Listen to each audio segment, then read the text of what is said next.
ත්‍යාග කියන්නේ දන් දෙනවා. ත්‍යාගයේ සඵල වෙන්නේම එක දෙයක් දුරු කරොත්. ත්‍යාගය කියන්නේ දෙනවනේ දන් දෙනවනේ. ඒක ත්‍යාග සම්පatti වෙන්නේ තව දෙයක් දුරු වෙන්න ඕන. මොකද්ද? මොකක්ද දුරු වෙන්න ඕන දේ? මසුරුකම. දුන්න දේ අත්හැරලම දෙන්න ඕන. ඒක ගැන හොයන්න හොඳ නැහැ. ඇයි දුන්න දේ ආය අල්ලගත්තොත් බහිරවෙක් වෙනවා. දුන්න දේ අත්හැරලම දෙන්න. දානයක් දෙනකොට අත්හැරලම දෙන්න. දානයක් Taman දීලා Taman වැඩ ටික ඉවරලා එනකොට Tamanට බත් කටක් නැත්තම් සතුටු වෙන්න.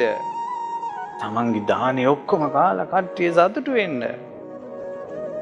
මසුරු වෙන්න එපා මට තිබ්බේ නෑ කියලා. යමක් පූජා කළා සතුටු වෙන්න. ඒක ත්‍යාග සම්පත්.